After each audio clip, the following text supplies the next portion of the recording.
My carefree wife of 15 years had an affair with our kid's music teacher and wanted to claim my engineering consultancy's earnings as alimony. So I sold everything and vanished overseas, paying nothing. Now my daughters call me cold, demand I fund her lifestyle, then cut ties with me. You ever have someone walk into your life like a gust of wind and suddenly everything's rearranged? That was Grace. She came in laughing, barefoot, and late to her own yoga class, and I was hooked. My name's Nathan. I'm 35, live just outside Madison, Wisconsin, and I'm an engineer through and through. My world is spreadsheets, steel beams, and strict deadlines. Predictable, structured, until Grace. We met at a mutual friend's birthday party, one of those potlucks where half the food is hummus and someone brings a guitar. I was nursing a bottle of craft beer when she floated in, all flowing fabric and jangling bracelets, chatting with strangers like she'd known them for years. I swear, when she laughed, the whole room tilted just a little. She found her way to me eventually, said she liked the way I didn't talk much. I bet your brain's busy making something amazing, she'd said, pointing to my quiet stare like it was a compliment. I said something awkward, probably about my latest project, a stormwater pump station redesign. She didn't even blink. That's so cool, she said. You build things. I teach people how to let go. We were opposites. I mean, I kept my tools in label drawers. She once used a scarf as a curtain and then repurposed it as a yoga strap. But for some reason, it worked. We started seeing each other, slowly at first, then all at once. She lived in a shared flat with 2 roommates, slept on a futon, and had a mug collection instead of real plates. I had a lakeside cabin I'd renovated with my own hands. My garage had better insulation than her whole apartment. But she made me laugh. She talked about energy and alignment and chakras and somehow made me believe she actually understood the universe better than most. I brought structure, she brought chaos. And for the first time in a long while, I felt alive. A year later, I proposed. It was a quiet Sunday morning. We were sitting on the dock behind my cabin, her legs tucked under her, hair still messy from sleep. She was telling me a story about a kid in her yoga class who farted mid-downward dog, and I laughed harder than I had in months. Then I just blurted it out. Grace, marry me. She blinked, mouth still halfway open from the punchline. Wait, what? I'm serious. Marry me. She didn't answer right away. Just stared at me with those wild eyes and that lopsided grin. Then she tackled me, laughing and crying, and said yes about a dozen times in a row. I don't know what it was exactly. Maybe I believed she balanced me out. Like her light would fill in the spaces I didn't know were empty. Maybe I thought we could build something bigger than either of us alone. I didn't think about how different we were. Or maybe I did, and I thought that was the point. All I knew was that with her, life felt unpredictable in the best possible way. And I was ready for that. Or I thought I was. We got married on a gray-blue afternoon deep in the woods near Door County, Wisconsin. Grace insisted on a forest ceremony. The trees will bless us, she said. I didn't argue. I was wearing a suit with mud on the cuffs and a boutonniere Grace had made from dried lavender and a copper wire. She walked barefoot down a path of pine needles, her dress catching on twigs, hair wild, eyes brighter than I'd ever seen them. There were maybe 30 people there. A few of her yoga friends, my cousin Alex, and her old roommate who brought a ukulele and played a surprisingly emotional version of Stand By Me. I'd never been one for grand displays, but it was perfect. Small, sincere, and so entirely her. A couple weeks later, we sat at the kitchen table in the cabin, signing paperwork. I slid over the deed to the place. I'd added her name. You don't have to do this, she said, tracing her fingers over the edge of the document. It's your house. No, I said. It's our home. She smiled like I'd handed her the keys to a kingdom.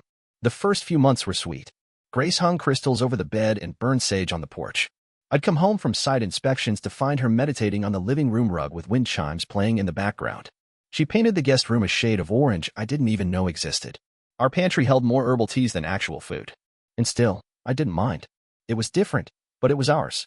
Then one morning, maybe 6 months in, she brought it up over breakfast. I've been thinking, she said, swirling oat milk into her coffee.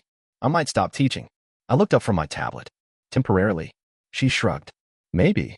I want to focus on, creating space. For family. Family. Kids, Nathan.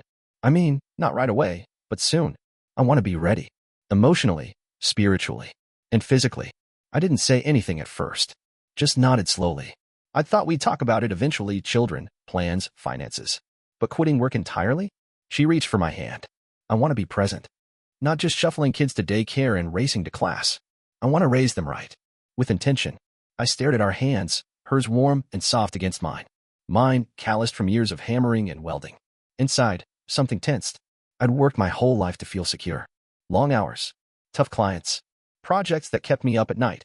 And here she was, ready to walk away from the only income she brought in. But I didn't say that. I squeezed her hand and said, okay, because I believed in us. And I wanted to believe that raising a family together would be worth whatever it cost. The first baby came less than a year later, Ava. Then 2 years after that, Sadie. And finally, after Grace insisted she could feel his energy before the test even turned positive, our son, Jonah. The cabin that used to echo with silence now thumped with life. Toys in every corner. Little socks stuck to the laundry filter. Crayon marks on the walls, even the ceiling somehow. There were nights I came home and had to step over a fort made of couch cushions just to get to the fridge. Grace bloomed in motherhood. She threw herself into it the same way she'd thrown herself into yoga fully, completely, without looking back. She read parenting books with titles like Raising Your Inner Moonbeam and signed up for toddler drum circles at the community center. The girls wore hand-sewn dresses and flower crowns. Jonah had a pacifier with a wooden clip and a nickname for every day of the week. For a while, I didn't mind the chaos. I'd kiss them all goodbye in the morning, head into the city, and throw myself into work. I'd built my engineering consultancy from a 2-man operation into a team of 9. We were busy. The money was good. I was proud of it. And I liked knowing that whatever happened out there, the kids had Grace. She was there for every first step, every school pickup, every homemade Halloween costume. She baked gluten-free muffins from scratch. She arranged seasonal altars in the entryway. She took them berry picking on weekdays and wrote affirmations on their lunchbox notes. We had help, too. A part-time nanny a few afternoons a week. Grace's mom would fly in from Oregon and stay for a month at a time. They'd sit on the deck and drink tea while the kids screamed in the background. I tried to stay grateful. We had a beautiful life. But over the years, little things began to itch. Grace stopped teaching, like she'd planned. But she never really filled that space with anything beyond the home. No side work. No classes. Not even yoga at home anymore. She said she was on a path of maternal devotion. Meanwhile, my days got longer. I was the one paying for music lessons and orthodontics and organic groceries that cost more than my college rent ever did. I didn't mind providing. But I started to notice how Grace expected it. The house upgrades, the vacations, the subscriptions, the $300 essential oil diffusers. She'd order new silk curtains without asking. Mention casually that the kitchen wasn't vibing anymore. When I suggested we hold off on buying new furniture, she pouted and said I was blocking abundance. She didn't mean it cruelly. That's what made it worse. She'd tell friends, Nathan just makes things happen. I don't know how he does it. And they'd laugh, and she'd laugh, and I'd smile too. But inside, I felt like a wallet wearing work boots. Still, I told myself it was worth it. The kids were thriving. Grace was happy. And wasn't that what a man was supposed to do? Keep things running so the people he loved could shine? So I kept grinding. I put my head down. I signed the checks. And I convinced myself that this was what stability looked like, even when it didn't quite feel like partnership anymore. It started with a text. Not even a scandalous one. Just something that felt off. I'd gotten up in the middle of the night to get Jonah a glass of water. He'd had a bad dream. Grace had fallen asleep on the couch again, her phone still in her hand. As I was tucking the blanket around her, it buzzed. I glanced at the screen. Eric, missed your laugh tonight. Next week. I stood there staring at it. My heart didn't race. My blood didn't boil. I just went cold. Eric, the music teacher. I knew the name. He taught group classes at the Arts Center, ran a couple of kids' percussion groups. Jonah had him for music and movement on Thursdays. I'd met him once, briefly, wiry guy, scruffy beard, always wearing those striped scarves like he was in a band nobody listened to. At first, I told myself it was nothing. Grace was warm with everyone. She called the UPS guy sunshine. Maybe it was a friend thing. Maybe I was being paranoid. But then I noticed other things. She started dressing up more on Thursdays. Not in a flashy way, just little things. Lip gloss. Earrings. Clothes that hadn't been worn since before Sadie was born. One Saturday, I bumped into Eric at the farmer's market. He was walking toward the food trucks. Grace was supposed to be there too, picking out vegetables for some seasonal cleanse she'd read about. Hey, Eric, I said. Didn't realize you shopped here. He blinked, surprised. Oh, yeah. Grace mentioned the mushroom guy. Then he smiled too wide, too casual. Something about the way he said her name. That night I couldn't sleep. I waited until Grace went upstairs, then sat on the couch in the dark with her phone beside me. I knew the passcode. It hadn't changed in years. The messages weren't dirty. Nothing graphic. But they were intimate. Eric, still thinking about your hands on that drum. Can't get that rhythm out of my head. Grace, it's the only time I feel like myself lately. Eric, you looked beautiful today. Grace, I needed that. Thank you. That one gutted me. I didn't confront her that night. I didn't scream. I didn't throw anything. I just sat there, staring at the threads of a life I thought I knew coming undone right in front of me. It was 2 days before I said anything. She was making tea. The kids were outside, chasing each other in the yard. I said her name. Quietly. Grace. She looked up. I saw your text with Eric. She froze. Then put the mug down with both hands, like it was too heavy all of a sudden. She didn't deny it.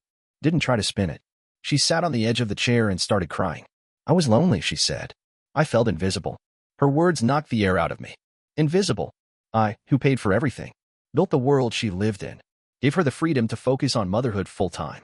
I was the one who worked late, who quietly absorbed her spending, who sat at dinner listening to preschool stories like they were front-page news.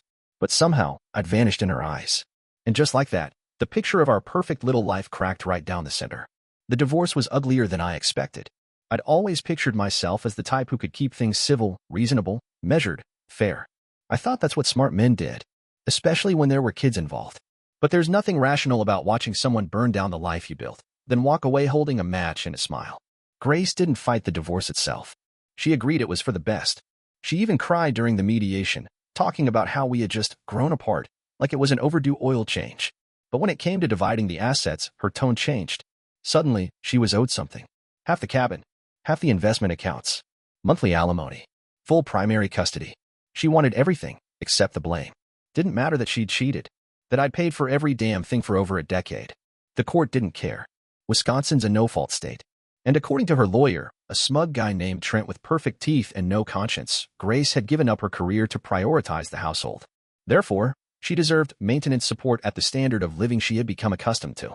Translation: I was expected to bankroll her lifestyle for the foreseeable future. Even my offshore accounts, investments I'd built long before we met, were brought into the discussion. I'd always kept them quiet, but Trent found them. Or maybe Grace knew all along and just waited for the right time to strike. I felt like a wallet with legs. A resource. A provider. Never a person. I didn't shout. I didn't threaten. I just took notes. Then I made a plan. It started with the cabin. She wanted to keep it, said the kids had roots there. I nodded. Then I listed it 2 weeks later, sold it to a private buyer in Illinois. The ink was dry before Grace's lawyer could file an injunction. Next, I liquidated the consulting firm, shifted my clients to a colleague, sold the equipment, closed the books. Everyone got severance.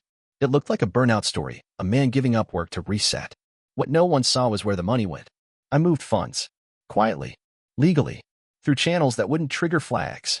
My new accounts were scattered across countries with friendly banking laws: Singapore, Portugal, the UAE. I even bought a small solar design firm through a shell company, just to park some capital. Grace still got her settlement. Still got half of what was visible. But the real core of my wealth? Untouchable. By the time the final court date arrived, I wore a tired smile and a cheap watch. Let them think I was broken. Let her think she'd won. 2 weeks later, I boarded a one-way flight out of O'Hare. I didn't tell anyone where I was going. No goodbye. No parting words. Just gone.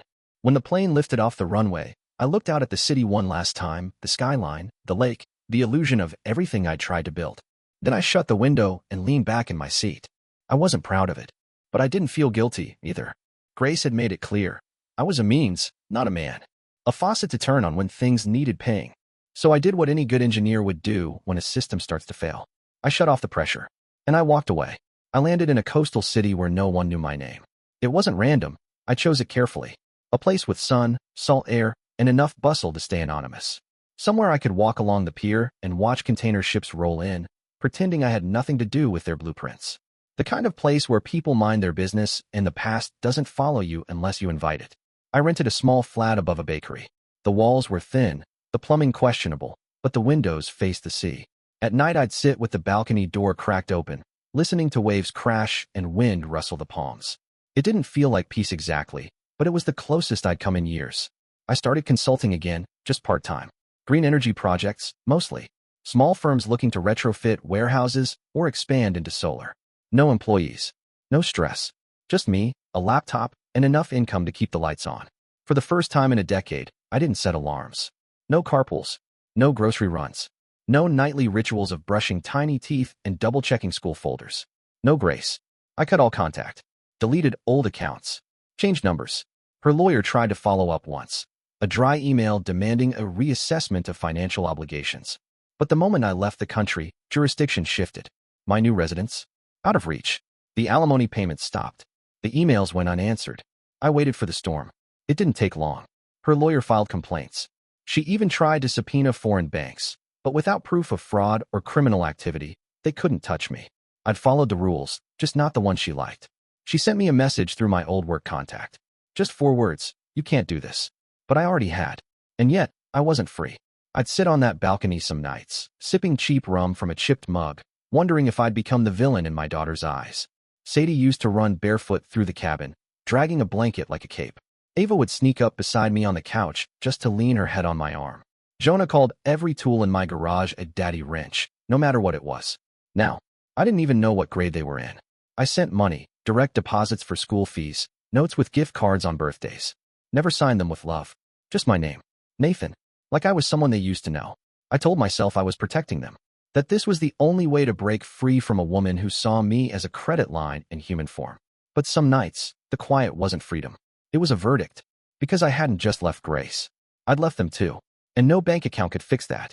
The first one to reach out was Jonah. He was 19 by then, studying mechanical engineering, just like I had. His message popped up out of nowhere, clean and direct. "Jonah, hey Dad. I might come visit. Got a semester break coming up." I stared at it for a while. Typed a dozen replies. Deleted every one. In the end, I sent, "Me, anytime. Just let me know the flight." He didn't ask questions. Didn't bring up the past. Just wanted to see where I'd gone. That was Jonah. Still curious. Still mine, in some quiet way. The girls were different. Ava, the oldest, had grown into someone I barely recognized. Sharp, poised, and fiercely protective of Grace. I found out she was in law school through a brief mention in Jonah's text. She sent an email a week after his message. It was titled Accountability. It read like a brief.